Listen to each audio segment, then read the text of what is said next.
ఉపాధి హామీ పథకం ద్వారా ప్రభుత్వం ఎంతో మందికి ఉపాధి కల్పిస్తోంది. అయితే ఉపాధి శ్రామికులతో AP deputy CM Pawan Kalyan గురువారం నాడు ఆత్మీయ సమావేశం నిర్వహించారు. వారి సమస్యలను పవన్ కళ్యాణ్ తెలుసుకున్నారు.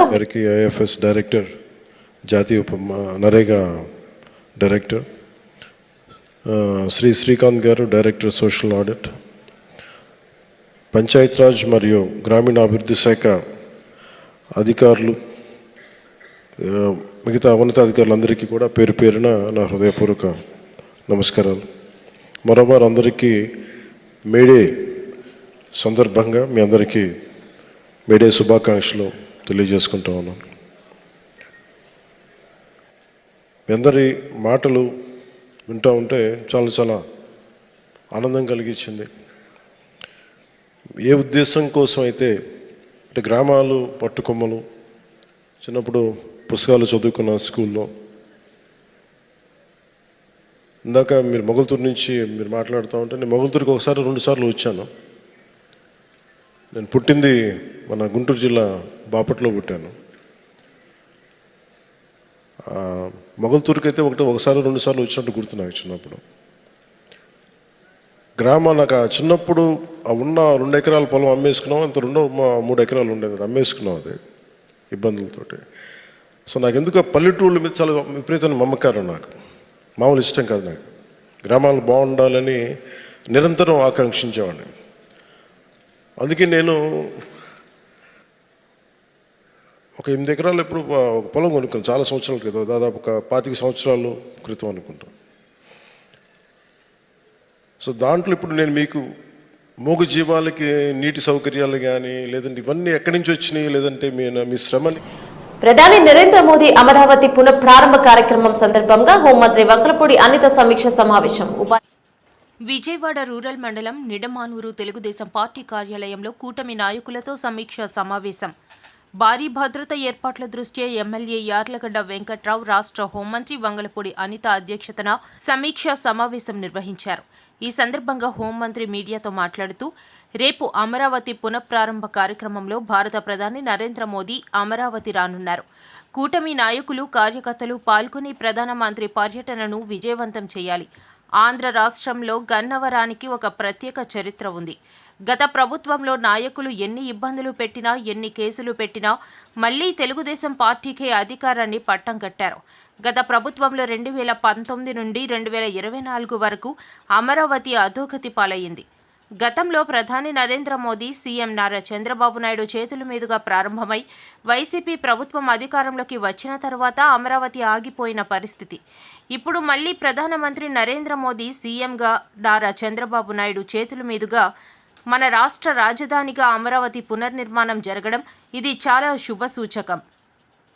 19 వరకు కూడా గౌరవ చంద్రబాబు నాయుడు గారు సీఎం గా ఆ రోజు 33,000 ఎకరాల భూమిని కూడా ఆ రోజు అమరావతికి కేటాయించడం, అదేవిధంగా ఎంతో మంది రైతుల తాలూకా త్యాగ ఫలితం అమరావతి, ఎంతో మంది మహిళా రైతులు కూడా ఆ రోజు బయటకు వచ్చి త్యాగాల ఫలితమే ఈ రోజు అమరావతి పునర్నిర్మాణం కూడా మనందరికీ కూడా తెలుసు. కాకపోతే ఒక విధ్వంస పరిపాలన అనేది 2019 నుంచి 24 వరకు కూడా కొనసాగించడం మీ అందరికీ కూడా తెలుసు. 2019 నుంచి 24 వరకు కూడా అమరావతి అన్న దాన్ని భూస్థాపితం చేయాలి అని అమరావతి అని మాట్లాడే సందర్భాలు కానీ, అమరావతిని శ్మశానంతో పోల్చిన సందర్భాలు కానీ లాస్ట్ వైఎస్ఆర్సీపీ నాయకులందరూ కూడా చేయడం జరిగింది. కానీ ఎక్కడా కూడా తొలగకుండా బెరగకుండా, ఎక్కడ కూడా నీరు కారకుండా పోరాటం చేద్దాం ఉద్దేశంతో అమరావతి రైతులతో పాటు ఆంధ్రప్రదేశ్ ప్రజలందరూ కూడా బయటకు వచ్చి అమరావతి రాజధానిగా కొనసాగాలని ఆ రోజు మహిళా రైతుల దగ్గర నుంచి, చిన్నపిల్లల దగ్గర నుంచి ప్రతి ఒక్కరు కూడా బయటకు వచ్చి ఆ రోజు పోరాటాలు చేశారు. సుమారుగా 5 సంవత్సరాలు కూడా పోరాటం చేశారు. తిరుపతికి పాదయాత్ర చేశారు, మళ్ళా అరసవల్లికి పాదయాత్ర చేసే సందర్భంగా రామచంద్రపురం వరకు చేయడం జరిగింది. ఈ నేపథ్యంలో కొన్ని వందలాదిగా కేసులు కూడా వాళ్ళ మీద ఈ రోజు వరకు కూడా ఉన్నాయి. అటువంటి సందర్భం నుంచి మేడే స్ఫూర్తితో కార్మికుల అక్రమ తొలగింపును అడ్డుకుంటాం. ఏఐటీయూసీ మేడే స్ఫూర్తితో విశాఖ ఉక్కులో కాంట్రాక్టు కార్మికుల అక్రమ తొలగింపును అడ్డుకుంటామని ఏఐటీయూసీ రాష్ట్ర సమితి సభ్యుడు డాక్టర్ బూసి వెంకటరావు అన్నారు. మేడే స్ఫూర్తితో కార్మికుల అక్రమ తొలగింపును అడ్డుకుంటాం. ఏఐటీయూసీ మేడే స్ఫూర్తితో విశాఖ ఉక్కులో కాంట్రాక్ట్ కార్మికుల అక్రమ తొలగింపును అడ్డుకుంటామని ఏఐటీయూసీ రాష్ట్ర సమితి సభ్యుడు డాక్టర్ బూసి వెంకటరావు అన్నారు. 139వ మే దినోత్సవాన్ని పురస్కరించుకుని ఈరోజు ఉక్కు లేబర్ గేటు వద్ద జరిగిన కార్యక్రమంలో వెంకట్రావు మాట్లాడుతూ అర్ధాంతరంగా వేల సంఖ్యలో కార్మికుల తొలగింపుకు యాజమాన్యం కుట్రలు పన్నుతోందని, మెడికల్ టెస్టులు నిలిపివేసి ఆపేసిన అలవెన్స్లు వెంటనే చెల్లించాలని డిమాండ్ చేశారు. విశాఖ జిల్లా సమితి సభ్యుడు చుక్క శ్రీనివాసరావు అధ్యక్షతన జరిగిన ఈ కార్యక్రమంలో పిలక అప్పలరెడ్డి, జి తిరుపతిరావు, సూర్యారావు, సారథి, మూరా మహేష్, లఘుపూర్తి, తుఫాన్ బిరువా, తులసి, చిన్నతల్లి తదితరులు పాల్గొన్నారు. 139వ ప్రపంచ శ్రామిక దినోత్సవం ఈవేళ యావత్ విశ్వ కార్మిక వర్గం కూడా జరుపుకుంటూ ఉంది. దాంట్లో భాగంగా విశాఖ ఉక్కులో ఏఐటీసీ నేతృత్వంలో జరుగుతున్నటువంటి ఈ మే దినోత్సవాన్ని ఒక ప్రత్యేకమైనటువంటి ప్రతిజ్ఞా దినంగా మేము జరపబోతూ ఉన్నాం. ఏమిటి అంటే, ఏదైతే హే మార్కెట్ చికాగో కార్మికుల రక్త తర్పణతో ఈ మేడే ఆవిర్భవించిందో అదే స్ఫూర్తితో ఈ విశాఖ ఉక్కు కాంట్రాక్ట్ కార్మికుల అక్రమ తొలగింపుని, అలాగే పర్మనెంట్ కార్మికుల సంఖ్య తగ్గింపుని, జీతాల్లో కోతని, కాంట్రాక్ట్ కార్మికుల అలవెన్స్లో కోతని, వీటన్నిటికీ వ్యతిరేకంగా ఈ మేడే స్ఫూర్తితో పోరాటాన్ని మరింత ఉధృతం చేయటం కోసం కార్మిక వర్గం ఇవాళ ప్రతిజ్ఞ తీసుకుంటూ ఉంది. ఖచ్చితంగా యాజమాన్యం, ప్రభుత్వము అర్ధాంతరంగా ఇలా కార్మికుల్ని రాత్రికి రాత్రి వందల సంఖ్యలో తొలగిస్తున్నామని, మెడికల్ టెస్టుల పేరుతో కార్మికుల్ని భయభ్రాంతులు చేస్తూ ఇలా చేయటాన్ని ఏఐటీసీ తీవ్రంగా ఖండిస్తూ ఈ అక్రమ తొలగింపుల నివారణ కోసం ఎంతటి పోరాటానికైనా ఏఐటీసీ సిద్ధంగా ఉందని మీ ద్వారా తెలియజేస్తా ఉన్నాం. గత జగన్ ప్రభుత్వంలో విధ్వంసానికి గురైన అమరావతిని పునర్నిర్మాణం చేసే దృఢ సంకల్పంతో ముఖ్యమంత్రి చంద్రబాబు నాయుడు ఉన్నారని, ప్రధాని మోదీతో అందుకే పనులు ప్రారంభింపచేస్తున్నారని విశాఖ జిల్లా టీడీపీ అధ్యక్షులు గండి బాబ్జీ అన్నారు. గురువారం నాడు టీడీపీ పార్టీ ఆఫీసులో ఆయన మాట్లాడారు. యాక్చువల్గా అమరావతి గురించి చెప్పాలని చెప్పి మరి ఈరోజు ఈ ప్రెస్ మీట్ ఏర్పాటు చేయడం జరిగింది. ముఖ్యంగా మీకు తెలుసు, గత 5 సంవత్సరాల పరిపాలనలో జగన్మోహన్ రెడ్డి ఒక్క రాయి కూడా అమరావతిలో కనీసం ఒక ఇటుకు ఎక్కడ కూడా వాడకుండా దాన్ని సర్వనాశనం చేయాలని చెప్పి ఒక ప్లాన్ ప్రకారము ఎక్కడున్న ఆ బిల్డింగుల్ని, కట్టిన బిల్డింగులు కూడా అక్కడ మెటీరియల్ కూడా దొంగతనంగా వాళ్ళ కార్యకర్తల చేత, నాయకుల చేత దొంగిలించి ఆ అమరావతిని నాశనం చేద్దామనే ఉద్దేశంతో మొత్తం ఎక్కడిదక్కడ దొంగతనం చేసి మెటీరియల్ అన్ని కూడా పోగొట్టి దాన్ని రూపుమాపులు తెలియకుండా మార్చేశారు.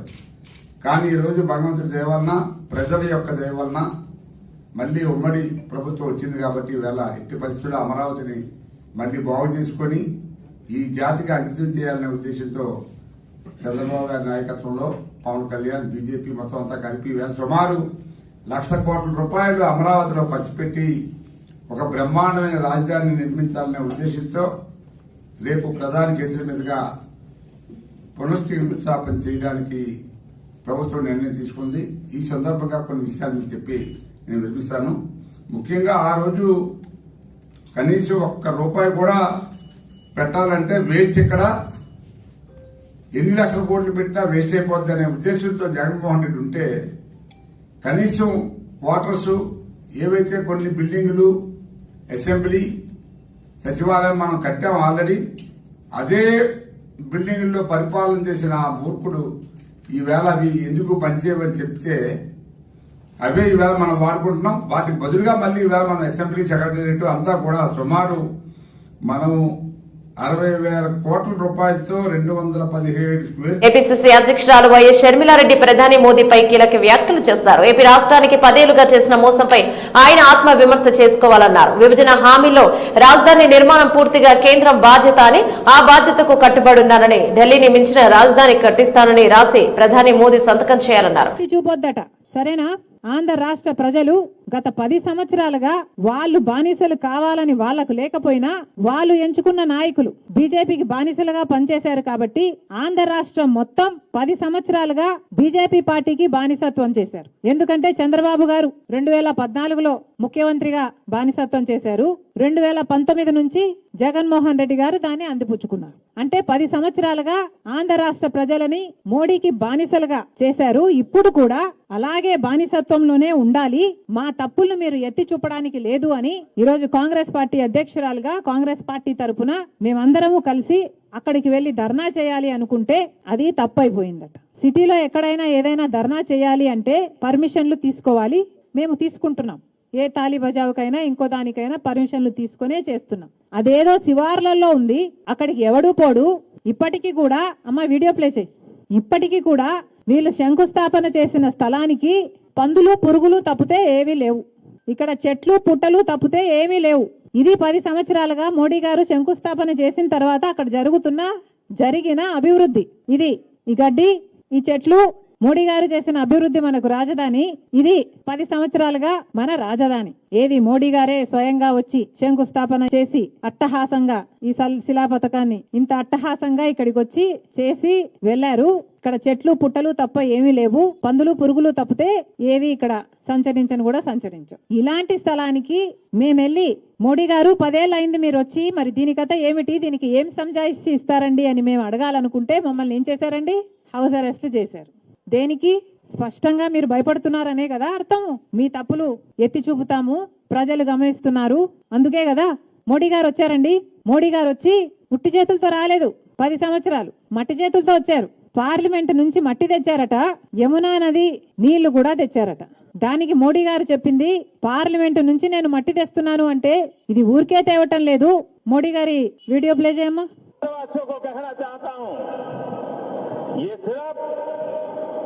संसद परिसर की मिट्टी या यमुना जी नदी का जल इतना ही नहीं है, ये तो एक प्रकार से देश की राजधानी अब अमरावती. సింహాచలంలో గోడపులి భక్తులు మృతి చెందడం బాధాకరమని ఎమ్మెల్సీ బొత్స సత్యనారాయణ అన్నారు. గురువారం ఆయన సింహాచలంలో కొండపైకి జరిగిన ఘటనా స్థలాన్ని పరిశీలించారు. అనంతరం మీడియాతో మాట్లాడారు. ప్రతి సంవత్సరానికి కూడా భక్తుల తాలూకా ఒత్తిడి రావడం పెరగడం అనేది సహజంగా జరుగుతుంది. ఆ నేపథ్యంలో నిన్న రోజున సంఘటన చూస్తే చాలా బాధాకరం, విచారకరం.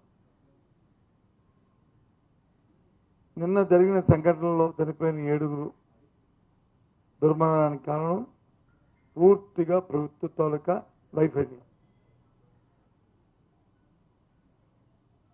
ప్రభుత్వం తాలూకా నిర్లక్ష్య వైఖరి. ప్రభుత్వంలో ఉన్న పెద్దల తాలూకా ప్రచార ఆర్భాటం, వాళ్ళ బాధ్యతలు పక్కన పెట్టి ప్రచారం కోసం నిర్లక్ష్యంగా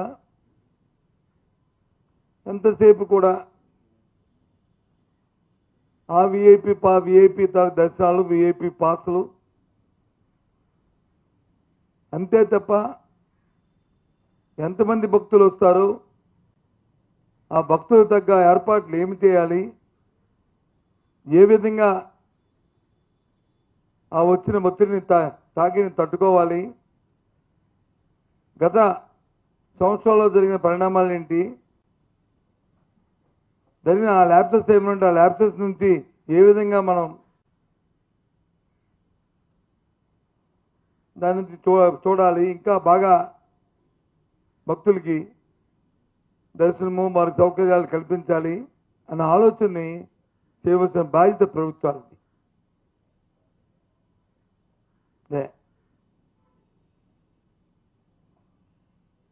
నిన్నటి రోజున ఈ జరిగిన సంఘటన పట్ల తెలిసిన వెంటనే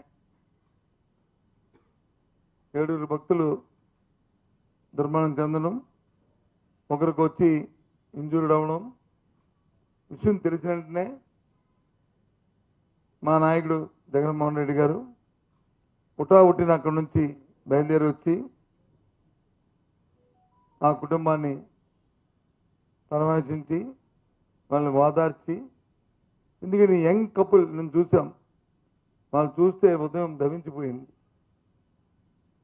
29 సంవత్సరాలు ఉన్న అమ్మాయి, 32 సంవత్సరాలు ఉన్న అబ్బాయి, ఆ కుటుంబానికి ఆధారమైన వాళ్ళు. అదే కుటుంబంలో ఇంకో ఇద్దరు వాళ్ళని కుటుంబాన్ని ఓదార్చి వెళ్ళిన